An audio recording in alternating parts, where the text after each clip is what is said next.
I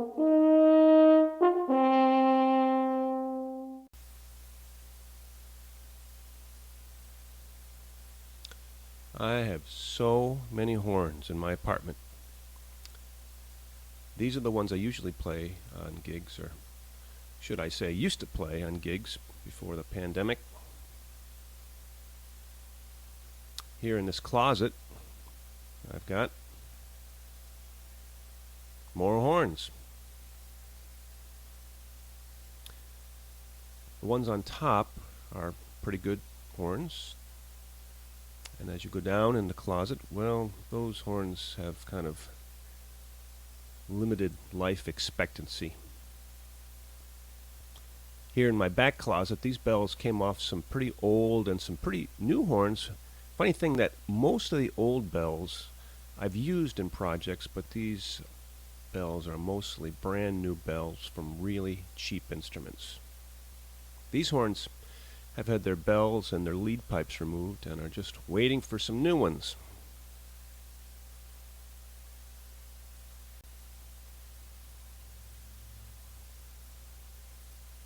Here's a bin full of lead pipes in my shop, along with a couple of boxes that I have of some old horns that have been so disassembled that they can only be used for parts. Where did I get all these horns? Well, I got most of them from eBay. A couple came from my local Craigslist, and they fall pretty much into two categories. Fairly brand new instruments manufactured recently in China, or aging school instruments that are at the end of their life, usually manufactured in the US, not always. Average price about $200. This one now that I'm trying out, this is a Chinese Con 8D copy in brass. It's very, very common to find these horns on eBay. It cost $175 and was pretty damage free. So what I'm doing now, of course, is trying it out. And what am I looking for? Well, I'm looking mostly for superior tone. And what's that? Well, it has to have as good a tone as any of the instruments on the top shelf in my closet. If it has that, then it's a keeper, and it will give me yet a new weapon in my attempt to always be the musician on stage with the cheapest instrument. Of course, it's helpful if the valves go around and the slides go in and out, but those things can be dealt with and fixed up. If it doesn't sound good, it's not going to get to go to a gig. How the horn feels is important too, and I'm comparing the feel of this new instrument to one of my favorite horns, which is kind of a American Czech Republic mashup, to see if the horn responds as quickly, or if the intonation is okay, or if the various notes feel like they need special care. And as it happens, this horn has some pretty serious problems. It seems to respond remarkably late compared to my other horn. Now that could be due to the really thick layer of lacquer this horn seems to have. Maybe if I took off the lacquer it might respond better. But I've noticed something else about the mouthpiece receiver. Even when I jam my mouthpiece in there, it still rocks around, as if it doesn't have the same taper as my mouthpiece. So let's take a look at a couple of the other small things that are wrong with this horn. There's some dents on the bell that have been taken out by there's a few small dents here on the bell, and there's usually dents in virtually all used horns. It's not a problem. Looks like somebody took the dents out with some metal balls or something, probably an amateur. I'll just leave that alone. There seems to be quite a few tuning slides on this horn that are misaligned. I suppose the horn could have come from the factory like that. I've seen it before. This F slide has been resoldered, I can tell from the discolored lacquer near the brace, and repair jobs like that are one of the reasons why the first thing I usually do with cheap horns is to remove the lacquer. As you'll see, I'm pretty lousy with the soldering torch, and if you don't want to discolor the lacquer, you have to be pretty quick with soldering. There's the brand name, JL. Anybody out there know anything about it? I wasn't able to find any other products on the web under the brand name JL, but I did see a large number of French horns that were pretty identical to this one without the JL marking, but being sold under all kinds of names like Eastman, Schiller, Brasswind. F.E. Olds. It's understandable. It's pretty easy to go to an Alibaba website and sign up as an importer, contact a supplier, and in a short time you got a whole bunch of French horns identical in every way to thousands of other French horns, except it has your brand on it, and it will be on its way across the Pacific Ocean to you. Manufacturing horns for other people to put their names on is not a new business, and to this day many respected French horn sellers source some or all of their parts from places where labor costs are lower than where the horns are sold. This particular model seems to go for about $1,000 when it's new, no matter what the brand name is. Although if you want to pay more, well. So here's how things stand with this horn. The tone quality, at least the way I play it, it's not good enough to leave this house. And to boot, it's not particularly easy to play. The notes seem to wander around a bit, and I wonder if that could be caused by that sketchy mouthpiece receiver. So that pretty much does it. Doesn't sound good, it's not easy to play. Is that the end of the story? Well, let's see. I'm going to de-lacquer it first. This always seems to help the tone quality somewhat, and even if it doesn't, if I'm going to do any work on this horn, I like to de-lacquer it first. Burnt lacquer is very hard to get off any brass instrument. One of the advantages of working on cheap horns is that the lacquer comes off easily. Sometimes even very hot water will do the trick, and I'm using kind of safe kind of citrus stripper here.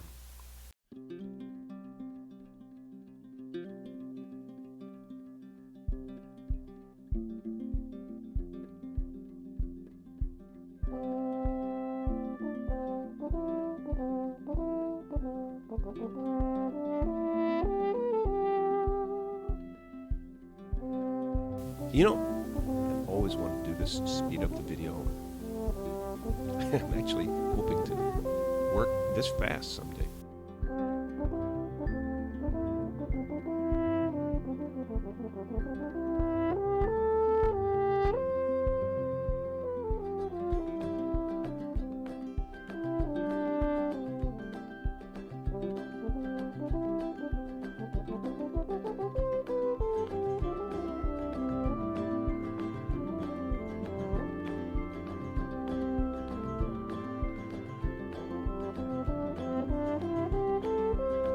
A few years ago, one of our respected brass repairmen here in Boston told me to spread on the stripper and then put the horn out in the hot sun for a couple of hours, and it was going to help the process.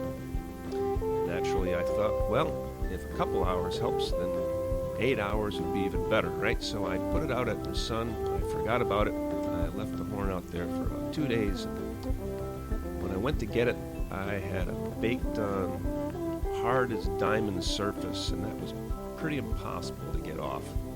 And if that's not bad enough, the stripper turned bright pink in the sun, and so I really couldn't even hide how stupid I'd been.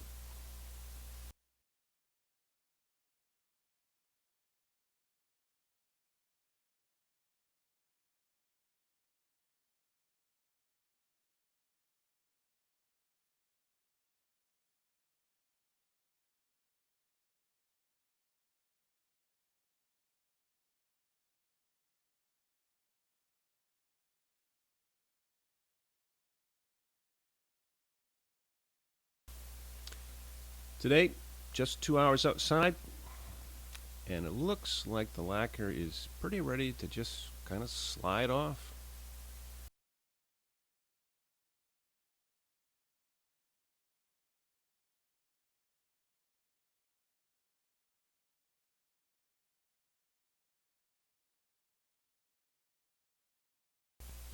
I'm just going to push a lot of this stuff off with my hands to begin with. If I was really serious about making this horn as pretty as possible, I'd probably remove the easy stuff and then repeat the process of stripping, and it would be perfect. But in this case, I'm not yet really certain what I'm going to get out of this horn, so just for now, I'm just going to push off the easy stuff. I always put a strainer in the sink to catch the lacquer coming off the horn. If that stuff goes down the drain and it doesn't get washed down into the sewer, it could harden up in my drain, and that would be bad.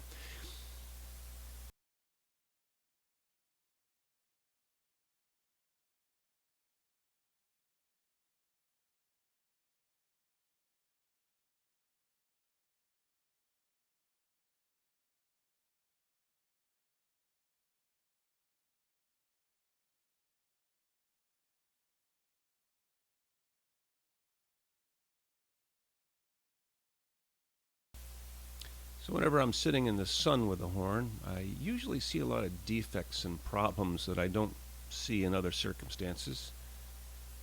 So I'm sitting here doing some cleanup work while getting some vitamin D.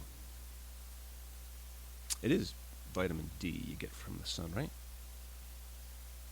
Should be vitamin S.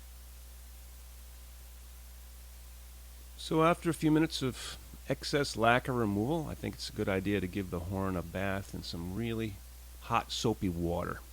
This horn looks pretty good on the outside, but there could be just horrible things lurking inside the tubes. So after I clean the outside, I'll just run some brushes through the tubes.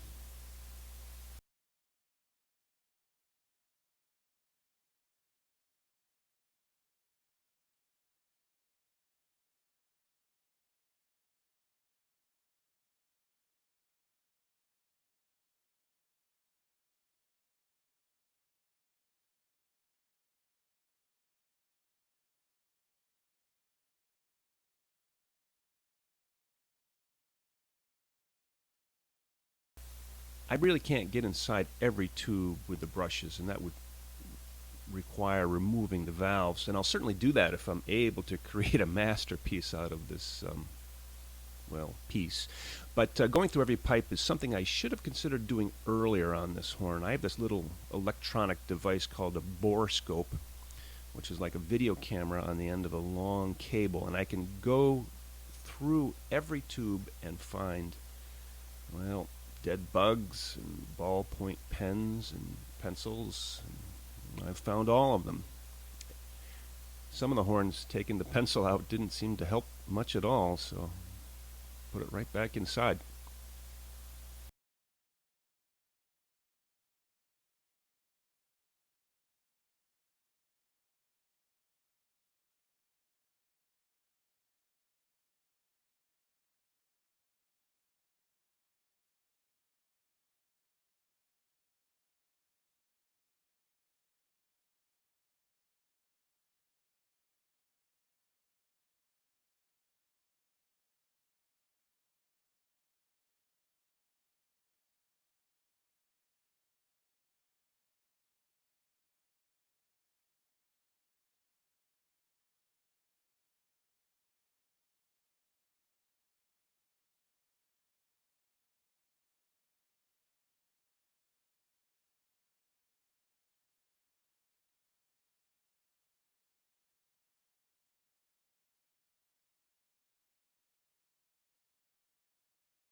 I should probably be patient, but I just can't help shoving those slides back in and trying this horn out.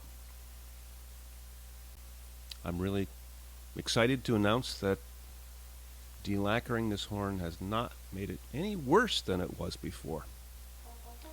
Not any better either, but not any worse. So that's pretty much that. If this thing's going to be any use to me, it's going to be as parts. Normally, I just remove the bell and the lead pipe and throw it into a box somewhere, but for the purpose of my upcoming videos, I think I'll preserve the slides and the valves and try out some new parts on it. If I can find a good bell and lead pipe for this horn and the horn plays well, then I can find other horns like this for way under $1,000, and for a little money I could have a fine horn. I made a kind of horn holder for working on horns out of MDF particle board and some foamy stuff somebody threw in the box to protect the horn they were shipping to me. It bolts right to my bench, and so far it's kept me from dropping the horn on the floor whenever I didn't need to do it. Cost me pretty much next to nothing, but it's well worth it.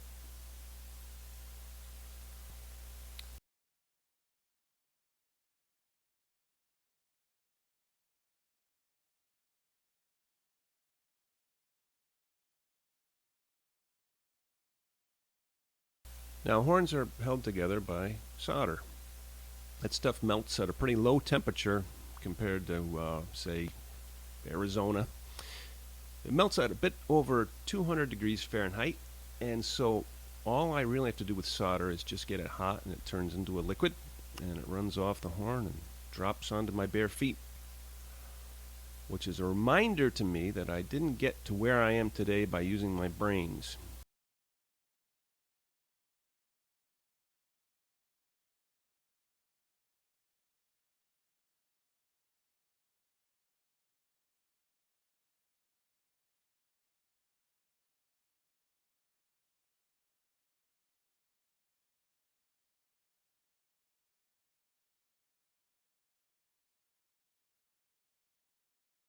Got a little fire extinguisher in a water bottle I always put next to me when I'm working on French horns, melting things down.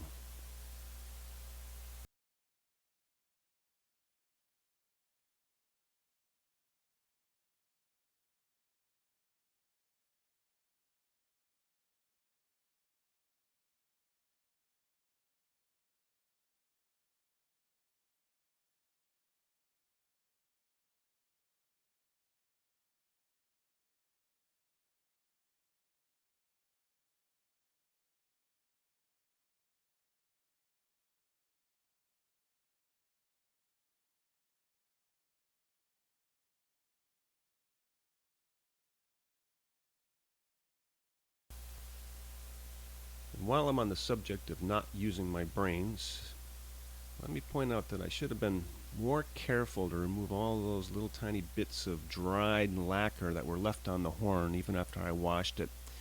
They can really easily catch on fire and makes things interesting.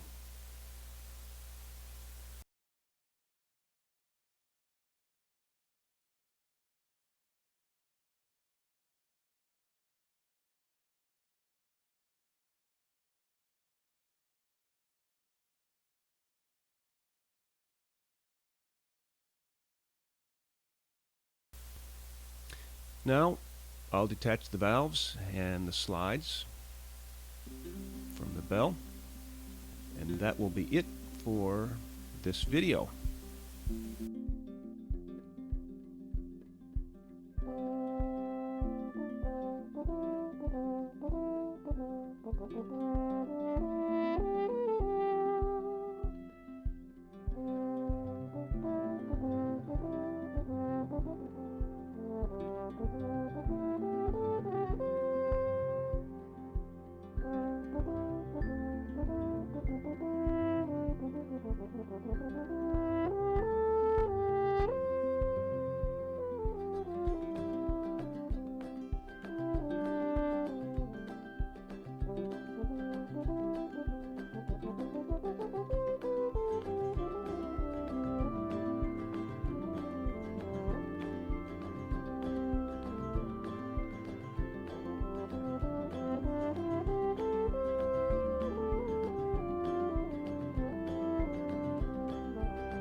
In my next video, I'm going to find out if I can pair this set of valves up with a lead pipe that feels good and a bell that sounds good. I might have to try quite a few to find a combination that works, but I think in this case it would take a lot of talent and hard work to produce something that sounds worse than what I'm starting with, so I have very little to lose here.